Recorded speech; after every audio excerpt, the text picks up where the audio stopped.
Inside Edition. This is an NBC News special report. Here's Lester Holt. Good evening. We're coming on the air with more breaking news on this historic day. On the evening of his inauguration, President Donald Trump not wasting any time getting down to business.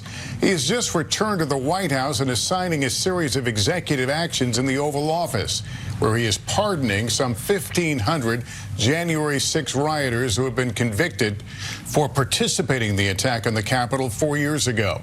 The president is speaking now. Let's listen in. Yes, sir. First, we have a list of pardons and commutations relating to events that occurred on January 6, 2021. Okay, and how many people is this? I think this order will apply to approximately 1,500 people, sir. So this is January 6th.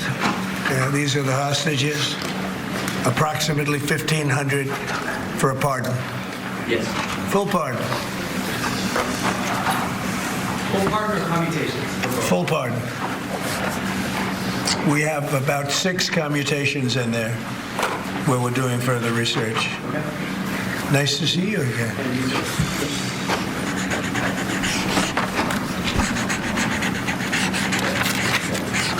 So this is a big one. Anything you want to explain about this? We hope they get them. We hope they come out tonight, frankly. If you're expecting it. Approximately 1,500 people, six commutations. Were there any cases you did not commute or pardon of people? We're looking at different things, but the commutations would be the ones that we'll take a look, and maybe it'll stay that way, or it'll go to, full pardon. And the order does require the Bureau of Prisons to act immediately on receipt of the pardons and commutation orders. Sir, this is an executive... Why don't we get that down so they can get them going right now? Yes, sir. Is that okay? Yep, absolutely. Okay. This is a proclamation guaranteeing the state's protection against invasion based on the current crisis at the southern border. It invokes various executive powers relating to the ongoing invasion at the southern border.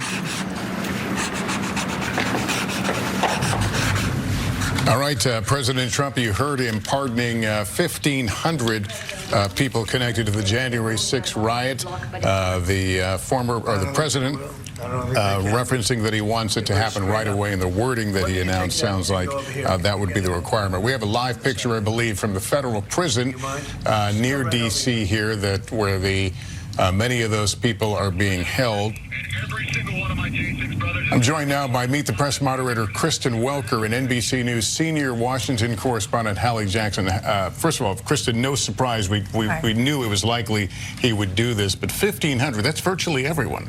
It's virtually everyone, Lester. I believe there were 1,600 people total who had been convicted of crimes on January 6th. It's important to note 172 of them were convicted of assaulting police officers, so we'll have to see if anyone on that list is accused or pleaded guilty to assaulting police officers.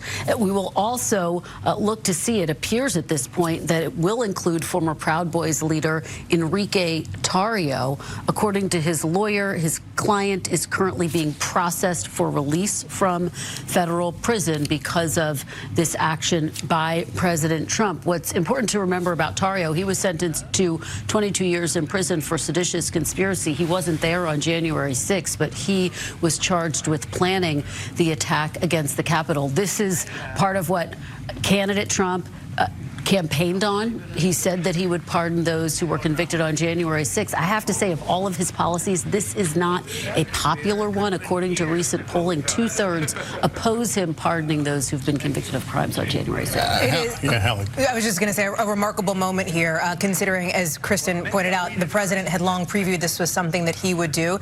Remember that and just to use Enrique Tarrio as an example, during that trial, his attorney essentially pinned the blame for this on President Donald Trump for suggesting that his supporters go to the Capitol. And so you saw that happen. You saw that play out. And now here you have the president conducting these pardons. And we should note, he said about 6 commutations. That, of course, means that your sentence goes away, right? So you're released from imprisonment or incarceration, but the conviction remains. A pardon essentially wipes the slate clean. We're also, I should just point out, seeing another rather interesting moment where it sounded like a reporter asked President Trump if former President Biden had left him a letter, as is tradition in the Oval Office. And Right there, the president said he wasn't sure, opened the drawer, and there's the letter. So there is still a lot of activity, a lot of action tonight, and these January 6th pardons, very significant for the scope and the scale. There had been a question mark as to how many pardons or commutations he would issue. We now have an answer, although we are looking to see the paperwork for more specifics. All right, let me turn to NBC News senior legal correspondent Laura Jarrett.